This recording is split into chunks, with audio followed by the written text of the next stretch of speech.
Hey guys, what's going on? My name's Daniel and welcome to my channel. I'm so glad that all of you lovely people are tuning in today. In today's episode, we're going to be talking about a book written by the Duck Commander himself, and this book is Jesus Politics by Phil Robertson, How to Win Back the Soul of America. This was another one of those short, fun reads. Reading Phil Robertson is kind of like sitting down at the foot of a wise grandfather that you really trust. He's a really humble dude. He refers to himself as the river rat. And so this book was just another fun, easy read. But before we dive into the book, Jesus Politics by Phil Robertson, I just want to remind all of you beautiful people to smash that like button. And if you want to see more videos like this, I'm just going to keep making more fantastic book reviews. Smash that subscribe button so that you can see my beautiful face every time another video comes out. I appreciate all of your hard efforts at helping this channel grow so that more people can have access to high quality, fantastic book reviews about amazing books like Jesus Politics by Phil Robertson. This book definitely hits a lot of hot button topics, and Phil is not afraid to share his beliefs with the reader. Phil Robertson has definitely made a name for himself, whether it was with Duck Dynasty, whether it was with his other shows, or his interviews in the news. And so people generally kind of know where Phil Robertson stands. The ideas talked about this book are all based on his Christian beliefs. He goes into his testimony. He talks about where he was without Christ, how following Jesus radically changed his life, and how he believes the Bible teaches us the way that we as a country should live. He talks about how far we've strayed and where we should go from here. And so I'm just going to start off real brief with just the description in the book because I think that it says it best and it makes my job a lot easier. So this book is a kingdom manifesto. We live in an increasingly divided country, a nation in which identity politics, creeping socialist policies, and the vast partisan divide threaten the very fabric of America.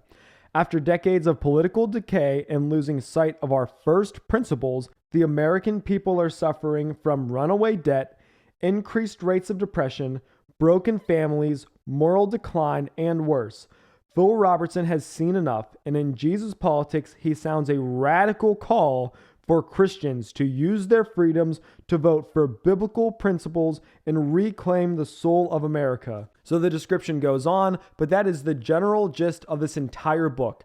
As you're reading through Jesus Politics, Phil Robertson makes this very simple. He says, here is the problem.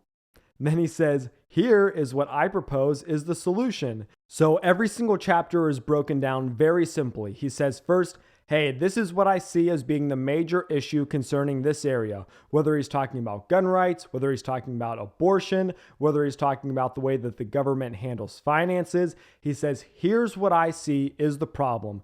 And then he says, here is what I think the solution is. He uses the Bible as a reference to say, hey, this is what God, this is what Jesus would have us do in this scenario. And he uses scripture to back up his ideas. To very shortly summarize this book, Jesus Politics is how Phil Robertson believes that Jesus would handle particular political situations. That's a mouthful. This book is a very simple read, hitting the major hot button political topics. The hot button topics that Phil covers in this book are government and finances, gun ownership, environmentalism, abortion, the American family, kingdom-centered healthcare, and then mercy and forgiveness. One of the greatest parts about this book is that Phil Robertson truly does put his money where his mouth is.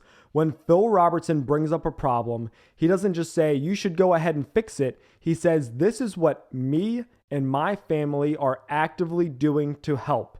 Phil Robertson gives plenty of personal testimony showing how him and his family are actively helping other people through these difficult topics, helping get people out of poverty, helping people in difficult situations, and he is leading the way, showing other Christians how they should be doing the same. It's one thing to have an opinion on a controversial issue, but it's a completely other thing to actually live out your beliefs, to live out the Christian worldview that we need to be helping the needy, helping the downtrodden, helping the poor, and Phil Robertson is doing exactly that. And that's kind of what makes this book so special, because so many people are running their mouth talking about what people should or shouldn't do, but Phil Robertson is truly a living example of how Christians should be behaving in the political sphere. So there you have it, folks. That is Jesus Politics by Phil Robertson. Thank you so much for being here. If you're interested in picking up a copy of Jesus Politics and finding out what Phil Robertson thinks that Christians should be doing in the poll booths, then follow the link down below and grab yourself a copy. If you enjoyed this video, smash that like button. Show the algorithm some love. If you want to see my face more often, if you want to see more videos like this, more book reviews, if you want to see my channel go farther, then smash that subscribe button. I'm so glad that all of you beautiful people are here. But until next time, I hope that you all have an absolutely fantastical, wonderful day. Have a great day, guys.